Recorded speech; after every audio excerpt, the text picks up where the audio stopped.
যাদের blood test করার পর রিপোর্টে ব্লাড সুগার নর্মাল আসে তারা ভীষণ নিশ্চিন্তে থাকে, অনেকটা খুশিও হয়, কিন্তু এটা ভুলে যায় ব্লাড সুগার রিপোর্টে না দেখা গেলেও ব্লাড সুগার হওয়ার যে কারণটা ইনসুলিন রেজিস্ট্যান্স, এটা তার শরীরের ভেতরে আছে এবং দীর্ঘদিন ধরে তার ক্ষতি করে চলেছে। তোমার এই ইনসুলিন রেজিস্ট্যান্সটা আছে কিনা সেটা তুমি কি করে বুঝবে? এর খুব সহজ 12টা লক্ষণ আজকের ভিডিওতে বলবো। কারণ এই ইনসুলিন রেজিস্ট্যান্সটাই শুধু ব্লাড সুগার হওয়ার কারণ না, পিসিওডি হওয়ার কারণ, ফ্যাটি লিভার হওয়ার কারণ, আরো নানা রকম অসুখ হওয়ার কারণ এই ইনসুলিন রেজিস্ট্যান্সটা।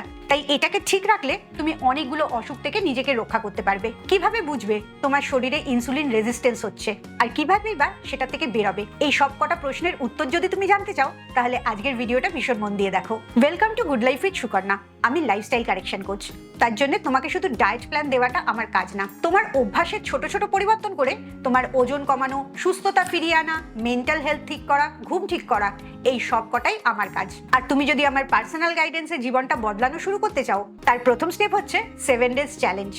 এই চ্যালেঞ্জ জয়েন করার জন্য এক্ষুনি নিচের নাম্বারে 7 ডেজ চ্যালেঞ্জ লিখে হোয়াটসঅ্যাপ করো। প্রথম যে লক্ষণটা দেখতে পাবে সেটা হচ্ছে পেটের মেদটা কিছুতেই কমছে না। তুমি ডায়েট করছো, এক্সারসাইজ করছো, পুরোপুরি একটা হেলদি লাইফস্টাইল মেনটেন করছো, আর এই কারণে তোমার ওজনটাও কমছে, কিন্তু ভুঁড়িটা সেরকম ভাবে কমছে না। এর একটা কারণ হতেই পারে তোমার ইনসুলিন রেজিস্ট্যান্স আছে। তোমারও যদি এই একই প্রবলেমটা থাকে তাহলে এক্ষুনি সেটা আমাকে কমেন্টে জানাও।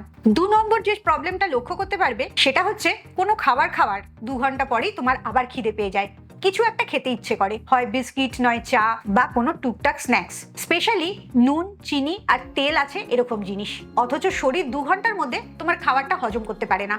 তাহলে এই খিদেটা কিসের থেকে আসে? এই খিদেটা আসে তোমার ইনসুলিন রেজিস্ট্যান্সের জন্য। 3 নম্বর যে লক্ষণটা দেখতে পাবে সেটা হচ্ছে দুপুরে খাওয়ার পরে ভীষণ ঘুম পাবে, ব্রেন ফগ হয়ে যাবে, মনে হবে তোমার মাথাটা কাজ করা বন্ধ করে দিয়েছে।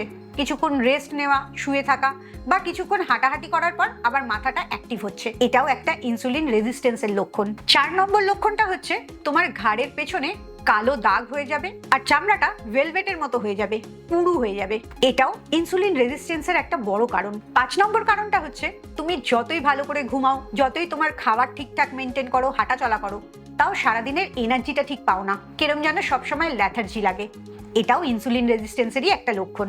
আমার 7 ডেজ চ্যালেঞ্জে 7 দিন পর অনেকেই বলে তারা মনে করতো তারা খুব কুড়ে ল্যাথার্জিক, তাই কোনো কাজ করতে তাদের ভালো লাগে না, কিন্তু এই 7 দিনেই তারা বুঝতে পেরেছে প্রবলেমটা তাদের মধ্যে না, তাদের শরীরের ভেতরে। আর এই কারণে যখনই চ্যালেঞ্জটা দিয়ে গো থ্রু করেছে তাদের সেই এনার্জিটা ফেরত পেয়ে গেছে।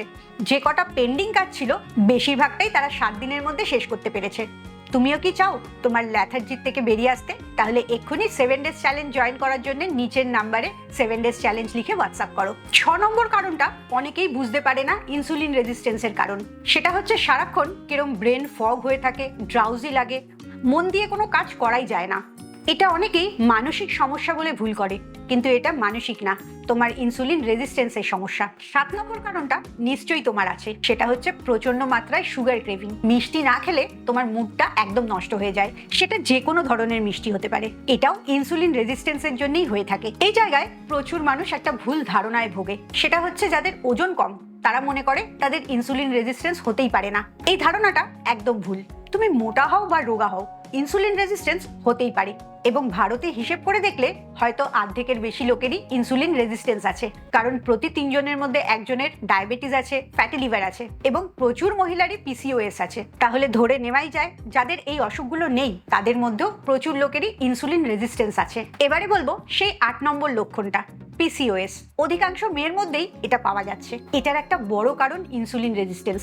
তার জন্য পিসিওএস এর আলাদা করে কোনো ওষুধ হয় না, অনেককেই সুগারের ওষুধই দেওয়া হয়। আর এই পিসিওএসটাও একটা লাইফস্টাইল ডিজিজ। 9 নম্বর ইনসুলিন রেজিস্ট্যান্সের লক্ষণ হচ্ছে ভাইরাল ওয়াট বা স্কিন ট্যাগ।